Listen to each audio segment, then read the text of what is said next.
Yeah, so data literacy is obviously, a lot of people kind of characterize it as the ability to read, write, and work with and communicate data.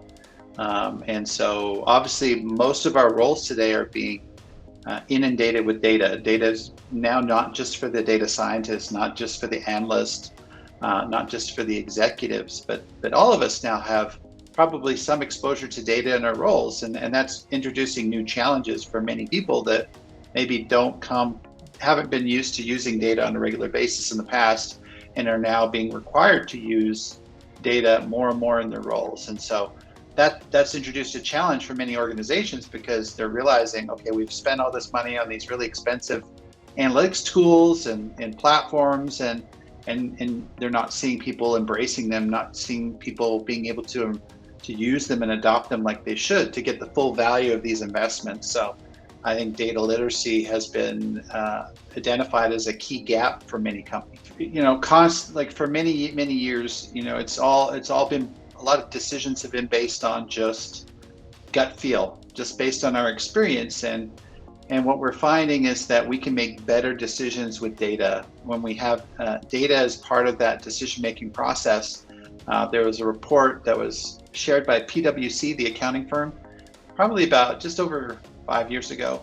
And they said that when they found that companies that were making decisions with data had almost 3 times the amount of success with making important decisions. And so that's a key thing. I think just, we have all this data, we're collecting all this data. How can we use it to make better decisions, faster decisions? That's really, it shouldn't be viewed as something that we should be scared of, but something that perhaps can really benefit us and can help us to be more optimal with how we approach different scenarios and decisions that we're making in the business. Well, I mean, obviously you need to collect some data, right? So if you're not collecting data, but I would say, probably 98% of companies are collecting data. I kind of view it as a process that we go through. So the next step was, okay, well, we've collected data, but it's a mess, or we don't know which data is important or which data is useful. So there's some preparation that needs to go. And a lot of times we see data engineers and people stepping in to kind of take that data in the raw format and actually convert it into something that's usable and then can be then fed into reports and dashboards. And that for me is a important step. Now we want to make sure we have good quality data.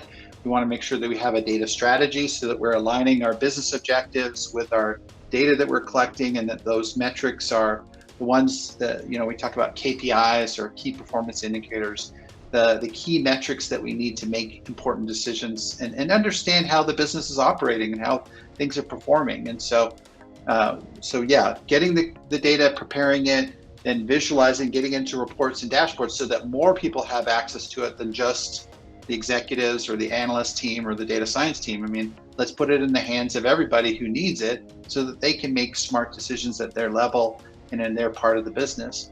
And then, I like to talk about data storytelling because sometimes, obviously as we have these reports and dashboards, we get curious, we start to ask questions, we analyze the data. And then when we find an insight, that's where the data storytelling comes in, because now we need to communicate that within the business and hopefully help other people to understand a problem or an opportunity or risk that's facing our business.